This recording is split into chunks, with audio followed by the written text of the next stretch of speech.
Hi, this is Sive Morten with the daily update on EuroFX. I post my exclusive market overviews with the key political and economical events, charts and important levels on the ForexPeaceArmy.com forums weekly.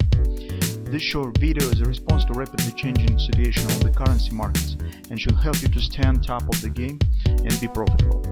I suggest you to visit ForexPeaceArmy.com forum and read my analysis for the week before watching this daily video. Welcome back, everybody. Let's take a look again on the forex market, in particular speaking on euro currency. So performance recently looks really dramatic. It's because market behaves absolutely irrational. So it's very difficult to understand the reasons of the performance. It's actually, well, I just briefly mentioned yesterday that, actually, it seems that market reacts only on the word disinflation. So that's the only thing that it has heard from the Jerome Powell comments.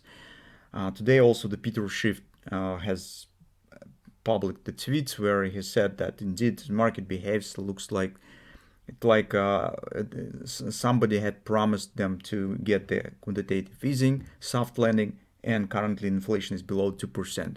So this performance absolutely doesn't correspond to the policy that have been announced. And we also think that market really mispriced this situation. And I don't know, maybe this performance that you see here right now on the daily chart, it's some kind of the rethinking of the revision of the recent reaction. Maybe market short-term traders just fixed the profits, booked the profits before the non-farm payroll release. We will see. But in general, this is more or less logical currently. It's because, well, there's no really good background for big rise on euro currency. So as a result, from the technical point of view, we have two growers on the top. Both of them suggest taking out of these lows. So it means that market should reach the nearest support area is around 1.22. Here's some kind of the, well, cloud cover pattern or something of that sort. On the lower time frame and the follow time frame chart, let's see whether we will get this one, because here's a sharp reversal to the downside right at the 618 extension of this most recent swing. I not tried to repeat that. This is typical for hand and shoulders. This performance also typical for the hand and shoulders, and that might be the left arm. Potentially head and the right arm might be also formed later. It's because in general we are watching for big reaction on the monthly resistance. Well, hand and shoulders on intraday charts works really fine. So for example, here was nice pattern, but it very often just completes the minor target and then market could change the direction. Here is it's a bit bigger scale pattern, so let's see. It is interesting to see what will happen. On the lower time frame, if we will drop to the hourly chart, take a careful look at this performance.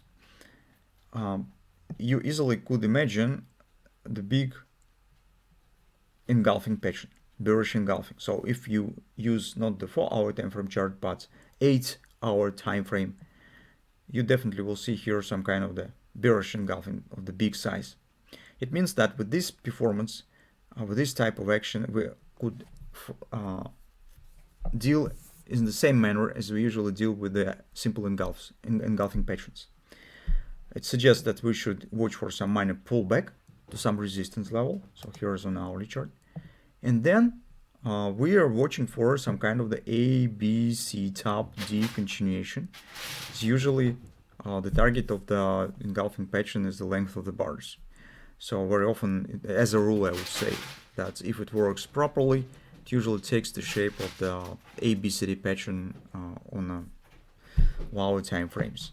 So here we could consider this type of action. So some pullback and then see for possible position taking either around 30%, maybe 618, maybe 50, somewhere in this area, depending on what the shape of the retracement will be. So if we'll get some kind of the ABCD, we will estimate the target of the possible upside pullback. Those common things that we usually follow when we're searching and choosing the level where the vertical market could turn down again. So that's particular what we have. So as you can see, our decision to not take the long position on the daily chart seems correct. It's just because market performance looks nervous, a bit choppy, and we still follow with the same scenario. We do not consider taking new long position on the daily chart. Here since the performance mostly stands bearish, daily trend has turned bearish, we have grabbers. We're mostly searching chance for short position taking. Maybe payrolls will be right in place to help us with this. So let's see what we will get today.